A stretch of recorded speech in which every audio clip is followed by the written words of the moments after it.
الحمد لله كفى وسلام على عباده الذين اصطفى أما بعد قال الله تبارك وتعالى في كلامه المجيد والفرقان الحميد بعد أعوذ بالله من الشيطان الرجيم بسم الله الرحمن الرحيم يا أيها الذين آمنوا ادخلوا في السلم كافة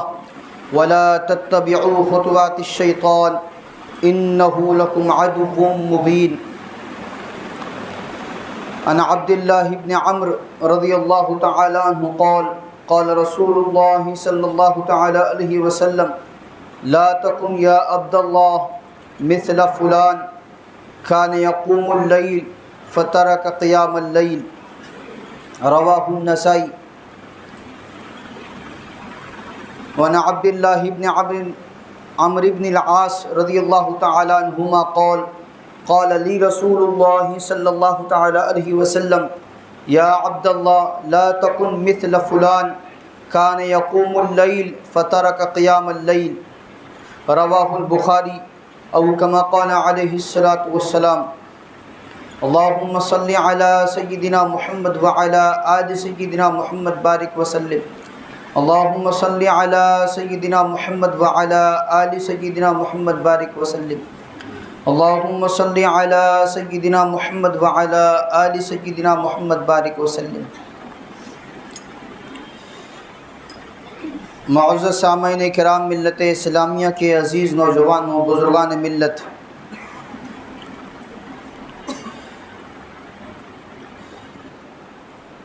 رمضان المبارک رخصت ہو گیا، شوال المکرم چل رہا ہے. جتنے کچھ اعمال، عبادتیں، اللہ کی مرضیات والے کام گزشتہ مہینے میں ہم سے ہوئے، وہ تمام کی تمام چیزیں، وہ تمام کے تمام اعمال، وہ تمام کے تمام کار خیر ہمارے لیے گواہ ہیں، جو قیامت کے دن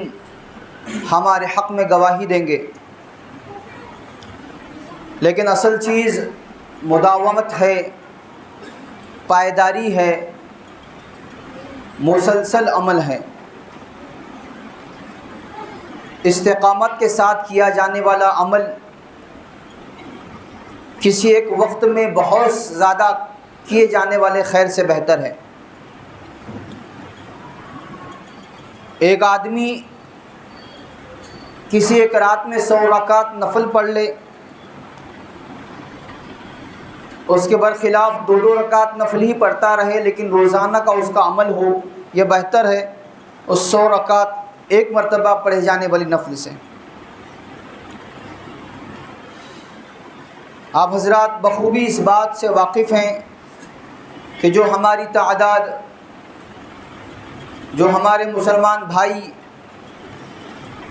رمضان المبارک کے مہینے میں جس کثیر تعداد کے ساتھ مسجد میں شامل ہوتے تھے، آتے تھے، عبادت کرتے تھے، روزے سے رہتے تھے، تراویح کا اہتمام ہوتا تھا، قرآن کریم کی تلاوت ہوتی تھی، نمازوں کا اہتمام ہوتا تھا،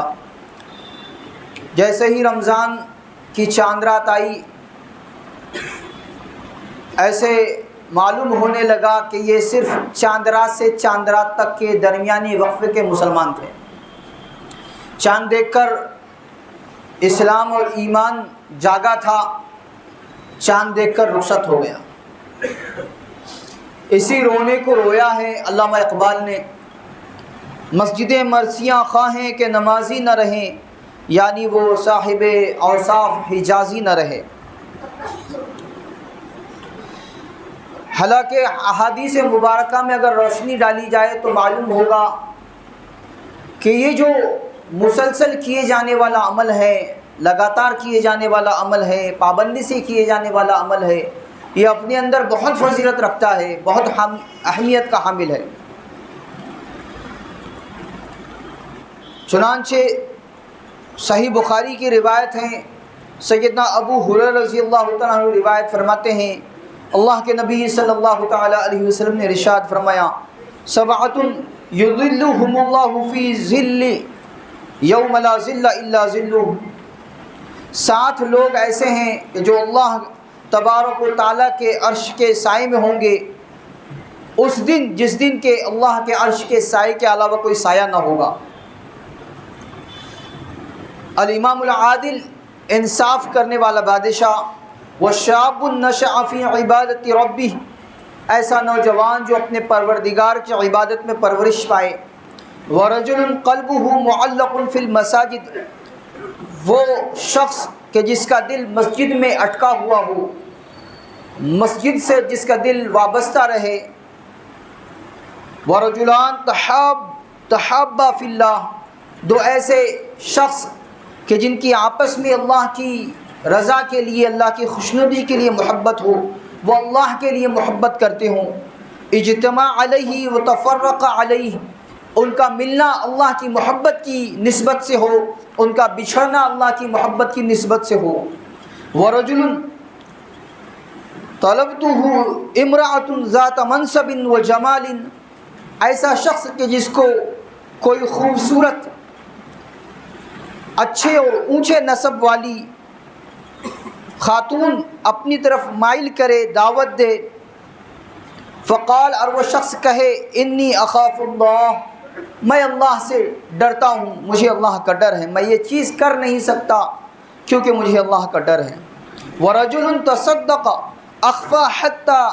تعلم شماله ما تنفق يمينه، ایسا خفیہ صدقہ کرنے والا، ایسا پوشیدہ صدقہ کرنے والا کہ جس کے داہنے ہاتھ سے کیے جانے والے صدقے کی خبر اس کے بائیں ہاتھ کو بھی نہ ہو۔ ورجل ذکر اللہ خالیا ففاضت عیناہ، تنہائی میں اللہ کی یاد کرتے ہوئے رونے والا وہ شخص کہ جس کی آنکھیں اللہ تبارک و تعالیٰ کے خوف سے، خشیت سے، محبت سے آنسو بہائے، یعنی وہ رونے لگے۔ تو بخاری شریف کے اس روایت میں ہے کہ جس بندے کا دل مسجد سے وابستہ ہے، اٹکا ہوا ہے، مسجد جس کا آنا جانا لگاتا رہتا ہے، وہ اللہ کے عرش کے سائے میں رہے گا۔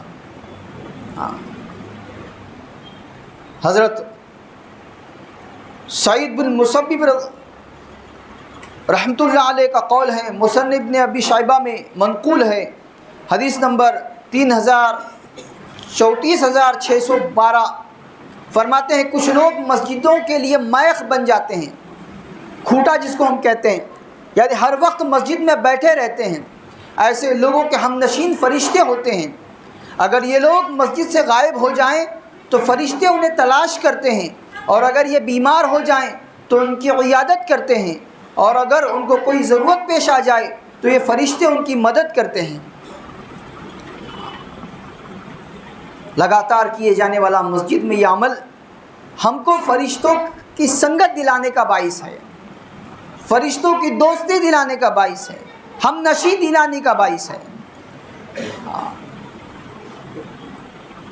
اس لیے یہ جو اعمال تھے ہمارے رمضان المبارک کے،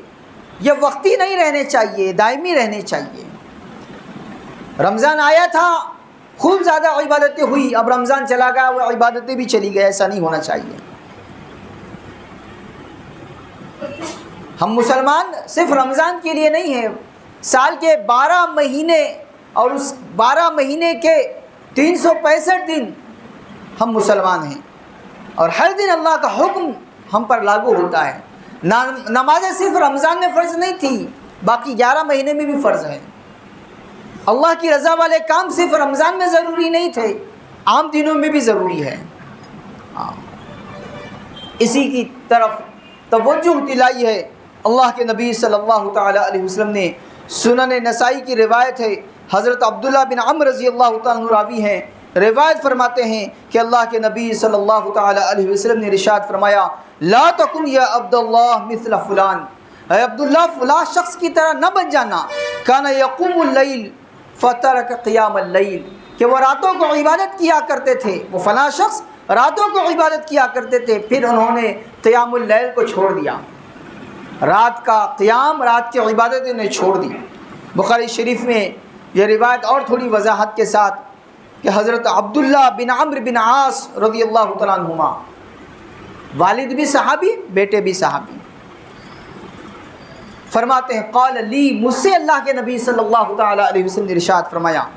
یا عبداللہ، اے عبداللہ، لا تکن مثل فلان، فلاں شخص کی طرح نہ بن جانا، کان یقوم اللیل فترک قیام اللیل، کہ وہ راتوں کا قیام کیا کرتے تھے، راتوں کی عبادت کیا کرتے تھے، پھر انہوں نے وہ قیام اللیل چھوڑ دیا، راتوں کا جاگنا، عبادت کرنا، اللہ کے خوشنودی والے اعمال کرنا انہوں نے ترک کر دیا، تم ایسے مت بن جانا۔ ہاں،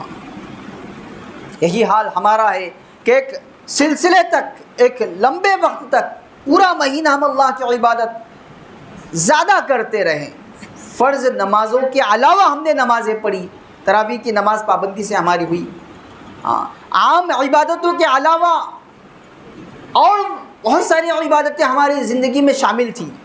جن پر ہمارا عمل تھا، اب وہ ترک نہیں ہونے چاہیے، وہ چھوٹنے نہیں چاہیے۔ دنیا کی چاہ میں، دنیا کی محبت میں غفلت کی نظر کر کے مسجد کی آبادی کی فکر کو بھلانا نہیں ہے، نمازوں کی پابندی کو بھلانا نہیں ہے، قرآن کی تلاوت کو فراموش نہیں کرنا ہے۔ اسی کو اللہ تبارک و تعالیٰ سورۃ البقرہ آیت نمبر 208 میں ارشاد فرماتے ہیں، یا ایھا الذین آمنوا ادخلوا فی السلم کافہ، اے ایمان والو اسلام میں پورے داخل ہو جاؤ، پورے داخل ہو جاؤ۔ ولا تتبعوا خطوات الشیطان، شیطان کے پیروکار مت بنو، شیطان کے نقشے قدم پر مت چلو، انہ لکم عدو مبین، بے شک وہ تمہارا کھلا دشمن ہے۔ شیطان چھوٹ چکے ہیں، سرکش شیاطین اب باہر آ چکے ہیں، وہ انتک کوشش کریں گے آپ کو مسجد سے دور رکھنے کی، عبادتوں سے دور رکھنے کی، نمازوں سے دور رکھنے کی، اللہ کے اطاعت والے اعمال سے دور رکھنے کی انتک کوشش اور محنت رہے گی۔ ہمیں چوکنا رہنا ہے۔ مسلمان وقتی طور پر اطاعت نہیں کرتا، اس پر تو اسلام مسلط ہے پوری زندگی، لاگو ہے پوری زندگی، وہ مسلمان ہے پوری زندگی۔ ہر حکم اللہ تبارک و تعالیٰ کا ہماری پوری زندگی میں ہم پہ لاگو ہے، وقتی طور پر نہیں کہ رمضان آیا تھا بڑھ چڑھ کر عبادت کی چلا گیا، وہ ساری کی ساری عبادتیں چھوٹ گئی، اب تو فرض کے بھی لالے ہو گئے۔ ایسا نہیں ہونا چاہیے، پابندی ہونی چاہیے، نمازوں کی پابندی، فرض نمازیں ہیں، ہر حالت میں پڑھنا ضروری ہے، کسی بھی حالت میں معاف نہیں ہے۔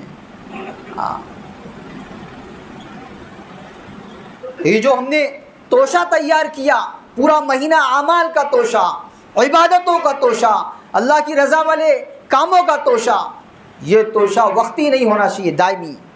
کہ آخرت کا توشہ ہے، ہر دن ہمیں تیار کرنا ہے، ہر دن اعمال کو کرنا ہے۔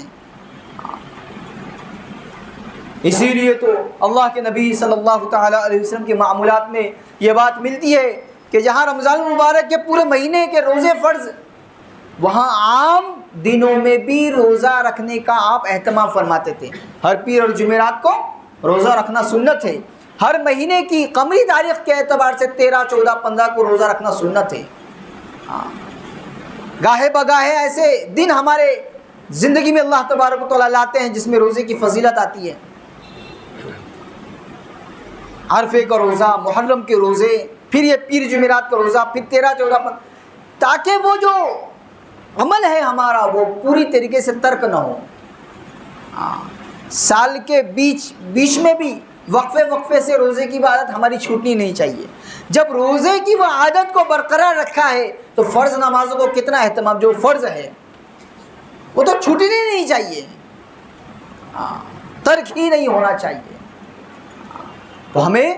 اس بات پر غور کرنا ہے، سوچنا ہے، تدبر کرنا ہے کہ کہیں میری زندگی سے